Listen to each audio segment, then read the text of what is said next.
Le temps est supérieur à l'espace. Le pape François a affirmé ce principe au moins 4 fois dans son encyclique et ses exhortations apostoliques. Je vous en donne 2 citations fondamentales. La première dans la première exhortation apostolique sur la joie de l'Évangile. Le temps est supérieur à l'espace. Donner la priorité à l'espace conduit à devenir fou pour tenter de prendre possession de tous les espaces de pouvoir et d'auto-affirmation. Donner la priorité au temps, c'est s'occuper d'initier des processus plutôt que de posséder des espaces. Il s'agit de privilégier les actions qui génèrent les dynamismes nouveaux dans la société. Puis, dans la seconde exhortation sur la famille, le temps est supérieur à l'espace. La grande question n'est pas où se trouve l'enfant physiquement, avec qui il est en ce moment, mais où il se trouve dans un sens existentiel, où est-ce qu'il se situe du point de vue de ses convictions, de ses objectifs, de ses désirs, de son projet de vie. Par conséquent, les questions que je pose aux parents sont « Essayons-nous de comprendre où en sont réellement les enfants sur leur chemin ?» Donc l'insistance du pape sur ce principe montre qu'à ses yeux, il est fondamental. Ce n'est pas une jolie formule pour faire des tweets. Dans toutes les occurrences de ce principe, le pape semble considérer que faire primer l'espace est un moyen de pouvoir, quand faire primer le temps est au contraire un moyen de service. C'est cela que nous allons essayer de comprendre pour le justifier. Faire primer le temps, c'est un moyen de servir l'action de Dieu dans la vie des personnes. Nous allons d'abord montrer qu'il faut entendre le principe avec précision. Le pape dit que le temps est supérieur à l'espace. Il ne dit pas que le temps ne pose aucun problème et il ne dit pas non plus qu'il faut abandonner l'espace. Nous travaillerons, il faut faire primer le temps sur l'espace sans idolâtrer le temps ni oublier l'espace.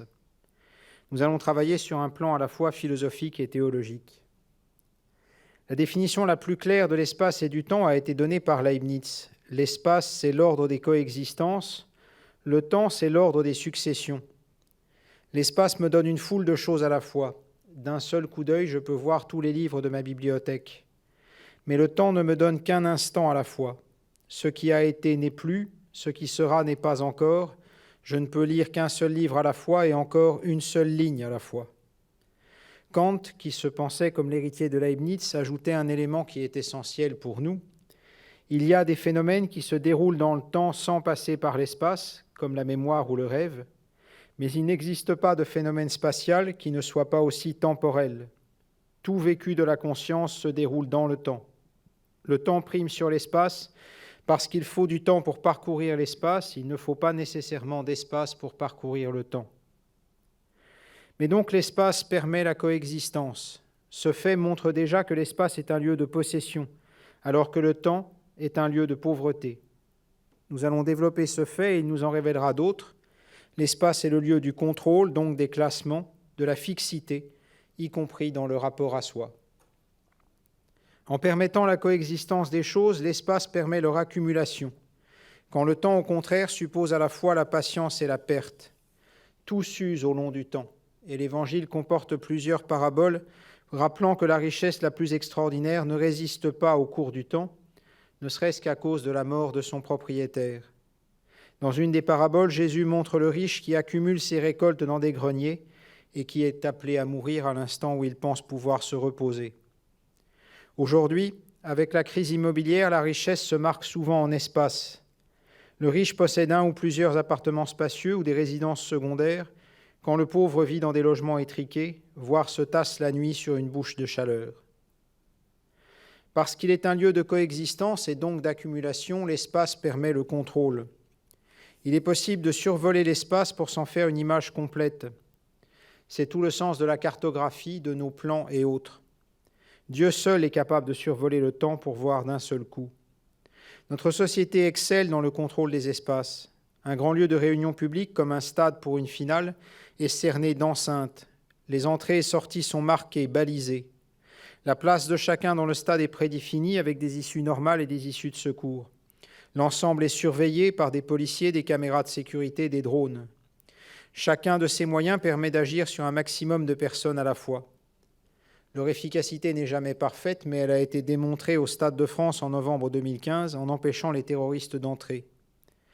Du coup, notre société fantasme de parfaitement contrôler ces espaces, avec des caméras partout, avec des images de tout et n'importe quoi collectionnées sur Instagram, des drones privatisés qui peuvent même survoler des espaces interdits par l'État et autres moyens. Le temps, lui, se contrôle très mal. Bergson signalait que pour mesurer le temps, une montre la transforme en espace, que ce soit la course de l'aiguille ou l'étalage des chiffres. Le temps est par définition le lieu de l'inattendu, de la surprise. La prévision est le plus dangereux des métiers, tant elle se trompe souvent. Faire primer le temps sur l'espace revient donc à faire primer la confiance sur le contrôle. L'idée est profondément biblique. L'Alliance se déroule dans une histoire sainte, truffée d'imprévus, de l'Exode jusqu'à l'Incarnation en passant par l'exil à Babylone. Sans cesse, les prophètes invitent Israël à approfondir sa confiance en Dieu. Par contre, Dieu interdit le recensement du peuple, c'est-à-dire symboliquement le contrôle du don de Dieu. Recenser le peuple, c'est bien accumuler dans l'espace. De même, l'idole est souvent décrite comme une statue fixée dans le mur qui ne bouge pas de sa niche. A contrario, le Dieu d'Israël accompagne son peuple dans l'exode et l'exil, et même sa présence volontaire dans le temple ne l'enferme pas. Il reste libre, en particulier de faire ce qu'il veut avec les nations païennes, y compris d'y appeler des justes qui le reconnaissent et le servent. On ne contrôle pas Dieu. Inversement, en faisant primer le temps dans sa relation à son peuple, Dieu assure la liberté de ce dernier. L'alliance ne s'impose pas, elle est librement acceptée par le peuple, alors que les différents tyrans qui viennent conquérir Israël imposent leur impérialisme. Dans cet esprit, la première déclaration du pape sur la primauté du temps, dans son exhortation sur la joie de l'Évangile, est un appel aux agents pastoraux dans la manière de gérer une paroisse. Une logique d'appropriation cherchera à accumuler les bâtiments, mouvements, événements, qui rassemblent le maximum de monde de manière contrôlée, chiffrable. Le curé aura facilement la tentation de multiplier les grands rassemblements qui montrent des foules dans l'église et à vérifier que tout le monde a bien suivi je ne sais quelle formation à la mode. Le pape invite à davantage être au service de l'itinéraire des gens vers Jésus-Christ. Cela ne peut pas s'accumuler, cela ne peut pas se masser sur un parvis, et c'est bien plus difficile à contrôler. L'espace se délimite de manière fixe, l'espace peut s'enfermer, il y a un dedans et un dehors. Le temps se délimite de manière sans cesse fluide, l'heure est remplacée par une autre heure, le jour par un autre jour. En conséquence, les classements, les exclusions sont affaires d'espace. Au contraire, les flux, les rencontres se déploient dans le temps. Le pape a souvent dit qu'il préférait les ponts aux murs. Un pont est bien inscrit dans l'espace, il relie des espaces, mais il marque aussi le temps nécessaire pour le traverser. Un mur est fait par essence pour ne surtout pas être franchi. Les classifications se veulent fixistes. Un chat n'est pas censé se transsubstantier en chien. Les discriminations fonctionnent de la même manière, en classant les gens dans des catégories supposées invariables. Tous les juifs sont riches, les femmes sont trop affectives, etc. Les classements s'aggravent du fait que l'espace, pris en lui-même, est un lieu de fixité. La carte ne se modifie pas. Le temps, au contraire, impose le changement. Or, les classements sont toujours pensés pour être fixes, et nos discriminations peuvent toutes se résumer par « tu ne changeras jamais ». Inversement, le temps relativise tous les classements parce qu'il modifie sans cesse tout ce qu'il touche. Le papillon finit par subir une mutation et donner naissance à un papillon d'une autre espèce. Les relations évoluent et celui que le classement avait enfermé dans une boîte de discrimination se révèle plus complexe que prévu. Le pape y insiste dans la seconde citation du principe que j'ai donné. L'éducation ne consiste pas à enfermer l'enfant dans une boîte, qu'elle soit matérielle ou conceptuelle, mais à lui donner les moyens de grandir, de changer, donc de surprendre ses parents. L'enfant réel n'est jamais ce que les parents avaient planifié. Puisqu'il est le lieu du changement, le temps est indispensable au pardon, à la réparation. La blessure se marque dans l'espace par une cicatrice, une perte, une absence. Il faut du temps pour combler la blessure, réparer les dégâts, renouer des liens. Il faut en particulier du temps pour pardonner, alors que la fixité de l'espace enferme l'autre dans sa faute comme dans une prison. La primauté du temps sur l'espace peut jouer dans un rapport à soi. Nos contemporains se mettent en scène sur les réseaux sociaux en accumulant côte à côte images et vidéos. Cette accumulation simultanée revient à transformer le temps de sa vie en espace. Cette opération donne le sentiment de contrôler sa propre vie et partant celle des autres qui sont priés de venir liker les images. Notre époque, en particulier à travers son idolâtrie de la jeunesse, rêve de fixité. Devenir, changer est aujourd'hui une déchéance. Ce rapport à soi nous esclavagise au regard d'autrui. Au contraire, la liberté se vit dans le temps. Elle est changement perpétuel, recommencement sans fin. Ce changement est indispensable pour progresser, pour faire advenir du nouveau, pour sortir de ses propres classements, de ses cercles amis. Les réseaux sociaux, au contraire, tendent à nous enfermer dans des cercles étroits et à nous classer de manière rigide. À rebours du mécanisme des réseaux sociaux, Paul Ricoeur invitait à une identité narrative, un rapport à soi fait d'un récit, comme dans les autobiographies. Dans ce rapport, le temps prime et la vie est posée comme un flux qu'il faut suivre, et non pas comme une étagère où sont collectionnés les bibelots. Notre époque a besoin de réapprendre à vieillir. Ainsi, faire primer l'espace est bien une attitude de riche au sens évangélique, qui permet l'accumulation, le contrôle, le classement, la fixité. Faire primer le temps est une attitude de pauvreté, de confiance, qui laisse à l'autre et à soi la liberté d'innover. Cela dit, montrons maintenant que le temps n'est pas vierge de tentation lui non plus. Le temps peut conduire à la paresse. Les riches parfois réussissent à accaparer plus de temps, et le temps a été une arme terrible dans les mains des totalitarismes.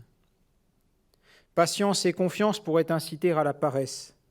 Contempler l'action du Christ chez quelqu'un au long du temps ne doit pas nous décourager de lui annoncer dès aujourd'hui l'Évangile. C'est même indispensable pour que le Christ puisse se déployer pleinement en lui.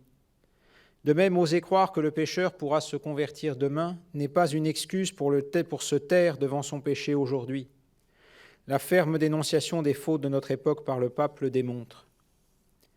Les riches ont plus de temps que les pauvres. Cela se montre par le biais des loisirs. Un des paradoxes de notre société est qu'il faut avoir un travail pour avoir des loisirs. Mais à ce fait exact, qui montre que le temps porte ses propres tentations, je répondrai deux choses. D'une part, il y a une réalité indépassable du temps. Comme le dit Bergson, on ne peut pas accélérer le temps nécessaire au sucre pour fondre dans l'eau. La grossesse d'une femme riche prend autant de temps que celle d'une femme pauvre. Nos journées font toutes 24 heures. En outre, et comme Bergson l'a montré, pour faire du temps une richesse, il faut passer par l'espace. Le riche a plus de temps, entre autres, parce qu'il se dépasse plus vite. Il se déplace plus vite parce qu'il a une plus grosse voiture ou un avion, c'est-à-dire de l'espace. Ou encore le riche fait travailler plus de monde pour lui, ce qui suppose l'espace où les déployer. Pour maîtriser le temps, il faut de l'espace, ce qui nous montre que le temps et l'espace interagissent l'un sur l'autre et qu'on ne peut pas les opposer. Il y a un autre risque très grave, inhérent au temps, que les totalitarismes démontrent. Les grands systèmes totalitaires du XXe siècle ont massacré les populations d'aujourd'hui au nom du paradis sur terre qui viendra demain. Les lendemains qui chantent ont servi d'excuse pour créer un aujourd'hui invivable. Il demeure quelque chose de cela dans le terrorisme musulman. L'État islamique prétend être en train de préparer la résurrection finale et au nom de cet avenir radieux impose le malheur partout où il passe. Demain, la Oumma, la communauté des croyants, vivra heureuse sous le califat, mais aujourd'hui, il faut tuer quiconque, musulman inclus, s'oppose à ce rêve. De même, le terroriste individuel regarde sa vie d'aujourd'hui comme un moyen, une arme consommable au nom du paradis qu'il espère obtenir demain. J'y insiste parce que cette tentation est d'origine religieuse.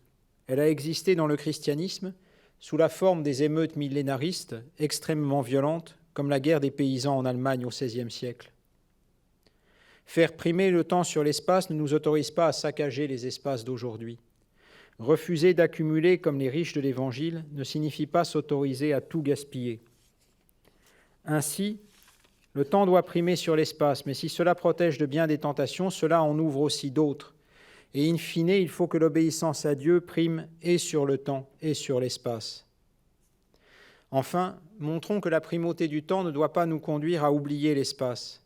L'espace est indispensable à la vie humaine, au partage, à la contemplation, même s'il demeure vrai que pour en tirer profit, il faut faire primer le temps. Le pape n'oublie pas l'espace et n'invite pas à le négliger. Il emploie très souvent des expressions du genre espace de dialogue ou espace de rencontre. En effet, et cette conférence le prouve d'ailleurs, pour être plusieurs à discuter simultanément, il faut de l'espace. J'ai déjà dit qu'un pont, cette image très aimée du pape, suppose l'espace. L'espace est également essentiel à la paix. Il est impossible de vivre en paix en étant sans cesse tassés les uns sur les autres. Le stress lié au transport en commun bondé le démontre. Pour vivre en paix, il faut que chacun ait un minimum d'espace pour respirer. Le pape sait chanter la beauté et la nécessité des espaces, en particulier dans la défense de l'environnement. Je le cite. « L'histoire de l'amitié de chacun avec Dieu se déroule toujours dans un espace géographique qui se transforme en un signe éminemment personnel, et chacun de nous a en mémoire les lieux dont le souvenir lui fait beaucoup de bien. » La question environnementale démontre qu'il y a des problèmes qui ne peuvent pas attendre. Il y a des cas où il n'est pas question de laisser faire le temps. Dans le dossier écologique, le temps risque fort de ruiner l'espace, et le pape le sait. L'espace permet le partage.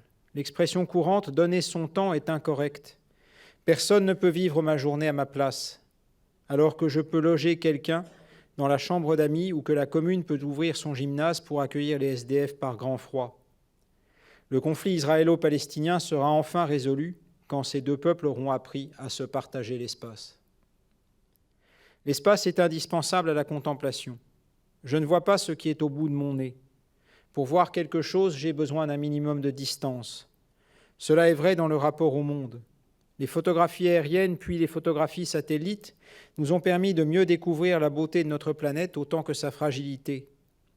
Cela est vrai dans le rapport à l'autre. Il faut, dans tous les sens de l'expression, une distance à autrui pour le contempler dans sa beauté. L'espace est indispensable pour respecter l'autre dans sa liberté, lui laisser la possibilité de s'approcher ou au contraire de s'éloigner.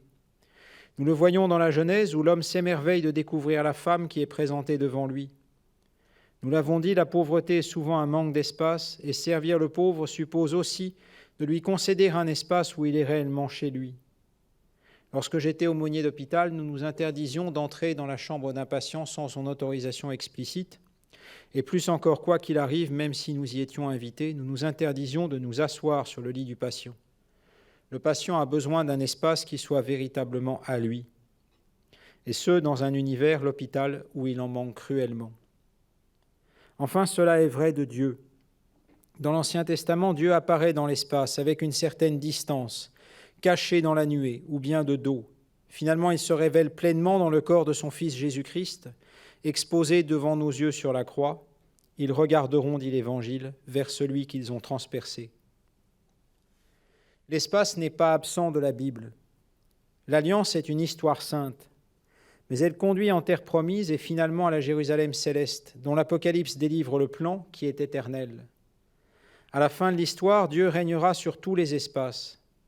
L'Église, par exemple, n'a pas le droit de se désintéresser de tel ou tel espace. Elle doit chercher à évangéliser partout. Mais le fait demeure que cela demande de sa part patience, acceptation, confiance. Dieu seul a le droit de maîtriser l'espace et il demande à son Église de vivre dans le temps. Néanmoins, toutes ces richesses propres de l'espace qui invitent à ne pas l'oublier supposent qu'on ait accordé la primauté au temps pour une raison simple. Il faut du temps. Il faut parfois beaucoup de temps pour que l'espace déploie ses potentialités que nous venons de décrire. Résumons, le temps prime sur l'espace, d'abord pour le motif philosophique aperçu par Kant, que tout phénomène est temporel alors qu'il n'est pas nécessairement spatial. Ensuite, parce que l'espace est le lieu de la coexistence. Il permet l'accumulation, le contrôle, les discriminations, la fixité. Le temps, au contraire, ouvre à la pauvreté, à la confiance, à la liberté, au pardon. Mais le temps n'est pas vierge de ses propres tentations. Le primat du temps peut conduire à la paresse, ou bien à sacrifier l'espace d'aujourd'hui à d'hypothétiques lendemains qui chantent. Faire primer le temps sur l'espace ne signifie pas oublier l'espace, qui est indispensable à la vie humaine, en particulier au partage et à la contemplation. Dieu se révèle essentiellement dans une histoire sainte, où il fait alliance avec nos libertés, mais le dessein de Dieu se déploiera finalement dans tout l'espace. Il faut donc, pour finir, que l'obéissance à Dieu prime sur tout, et sur le temps, et sur l'espace.